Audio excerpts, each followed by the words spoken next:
So Nathan says, hey, Ben, looking good today. Thank you, sir. Of course. He says, how would you define Zionism, and do you consider yourself a Zionist? Thanks, bro. Yes, I consider myself a Zionist. Zionism is the idea that the Jews deserve a state of their own in biblical Israel. I'm a Zionist because I am a Jew, and Jews, like a Jew who believes in Judaism, not because I'm ethnically Jewish. And Judaism is a Zionist religion that suggests that there should be Jewish rule in the Holy Land, and that it was a biblical promise. Now, what's interesting is people take that to mean that there has to be a kingship in the Holy Land. The Bible is, as I've said before, I think I talked about it this week in the Bible segment, the Bible is really ambivalent about state power.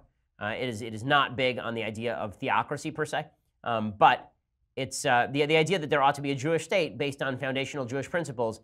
It's true for a few reasons, among them anti-Semitism and the tremendous outpouring of anti-Semitism that has existed throughout history, and also the idea that a country ruled by Jewish principles will be a good country, just like a country ruled by Christian principles in the United States is a good country. If you wonder if the anti-Israel motivation is caused by anti-Semitism, the answer is yes. European anti-Semitism has long roots. Now there's a lot of European anti-Semitism that's based off of new Muslim migrants and also secular leftists who believe that Israel is a nefarious force for Western imperialism. So there's a piece in USA Today. When telecommunications manager Mikhail Tanayev emigrated to Germany in 1998 from his native Russia as a teen, his Jewish faith didn't matter to classmates or neighbors. But now he says, when I arrived in Germany, I never saw such displays, but now there are thousands of people who are burning Israeli flags in the streets. In 2006, Germany recorded 1,500 anti-Semitic incidents. That was a massive increase from previous years. According to a recent survey in Western Germany, 62% of Jewish respondents said they experienced anti-Semitism in their everyday lives. 28% said they were victims of verbal attacks or harassment in the past year. When I visited France, my wife and I were afraid to go in particular districts while I was wearing a yarmulke. I wore a baseball cap instead. When I was in London, I think I've told this story on the show. When I was in London, there was a situation where we went to Madame Tussauds Wax Museum. We were walking around, looking at all the statues. No Jewish statues, right, except for Albert Einstein. And behind us, there's a group of young Muslims. You can tell because the woman's wearing a hijab. She's surrounded by two guys who also look like they are from Muslim countries. And they actually walk up to the statue of Albert Einstein and start strangling it. And I figured, well, maybe they just don't like the theory of relativity. Turns out not. There's also a wax statue of Hitler. And while every British person there was walking over and strangling Hitler, these young Muslims went over and put their arms around Hitler like he was Uncle Hitler and began taking pictures. Anti-Semitism is on the rise there. It's on the rise in places like Sweden, not just because of radical Islam, but also because of a secular movement that sees religious education as backwards and non-progressive. Nordic countries maintain opinion corridors for acceptable ideas in the public square, and those opinion corridors do not include religious people very often. So anti-Semitism, anti-Israel sentiment, it may be true that not everyone anti-Israel is anti-Semitic, but everyone anti-Semitic is certainly anti-Israel, and there is pretty significant crossover between the two groups. Welcome back, everyone. I want you to take a look at your screen right now. This is sunrise over Gaza City. Just 2.5 hours from now, the official ceasefire that's been agreed to by Israel and Hamas will begin. But at the moment there, it looks tranquil and peaceful. And we will see if that can continue for the next 2.5 hours and beyond. We will keep you posted as to what's happening on the ground. But after 27 days of defending itself, has Israel somehow lost more in the eyes of the world than Hamas has? Here to debate that is Ben Shapiro. He's the editor-in-chief of truthrevolt.org, and Rula Jabrial, a foreign policy analyst and author of the novel Miral.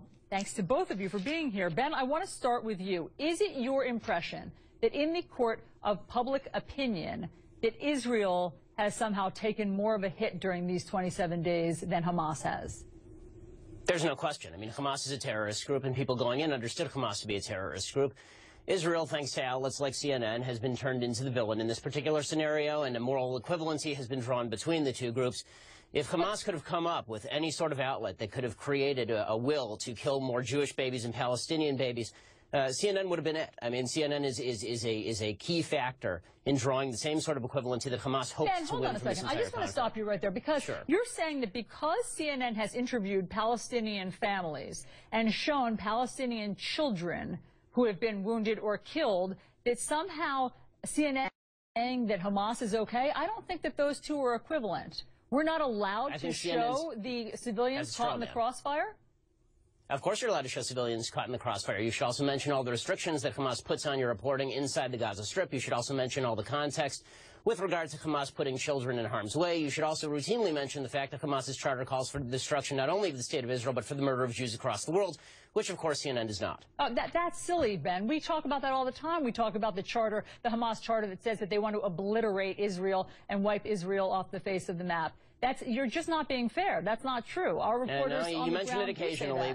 You mention it occasionally in the midst of vast swaths of imagery about Israel using what you would term excessive force.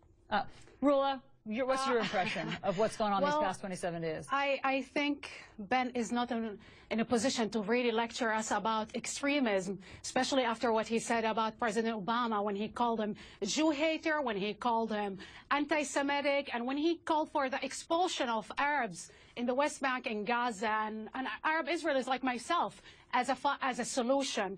You know, it's so hard to listen to somebody that even Jeffrey Goldberg called a fascist. Saying that, I think the issue about the public opinion will be connected to what happened, especially after the schools, the UN schools that were hit by the Israelis 7 times after UN officials told Israelis more than once, actually 35 times, they told Israelis, the IDF, that they have civilians inside of that school. This is what turned the public opinion against the action of Israel. Of course, Israel has the right to defend itself against terrorist attacks, but when every time that they kill one Hamas leader or one Hamas militant, with him they are killing at least 10 civilians. So the public opinion is asking, what is the end game here? And after killing 2,000 civilians, or 2,000 people, is Israel really more secure and safe?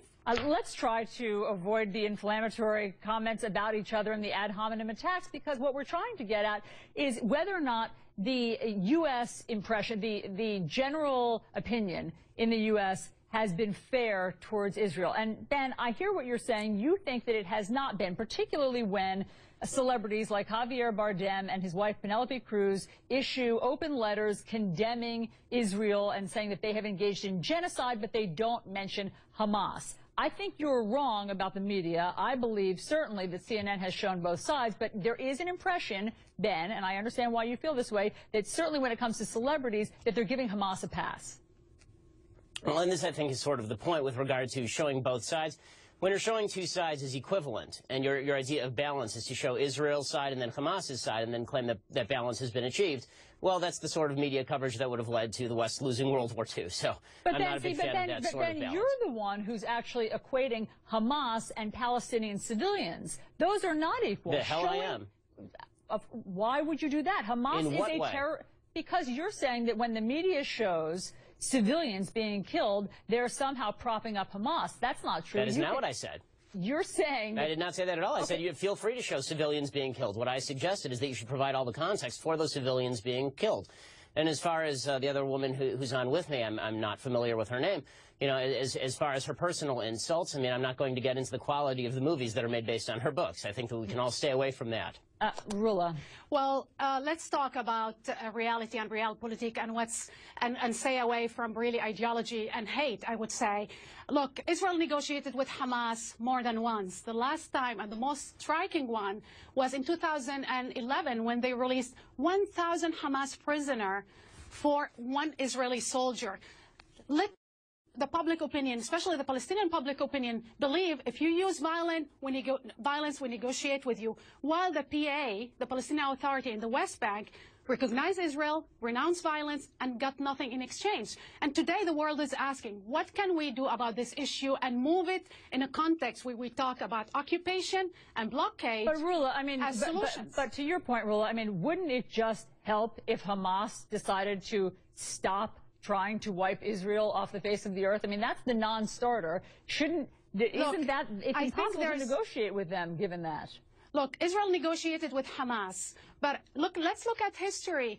Americans and the British negotiated with IRA when they were considered an extremist terrorist group that would blow up schools, if we remember, and actually they signed a peace deal with them, and they agreed on a peace deal, and they brought peace to Northern Ireland. So this is the way you negotiate with your enemies, not with your friends. And finally, you can put that in context. Why we have cyclical violence? It's because of the occupation and because of the blockade. All right. Obviously, you both have very interesting and differing perspectives. Ben Shapiro, Rula Jabal, thank you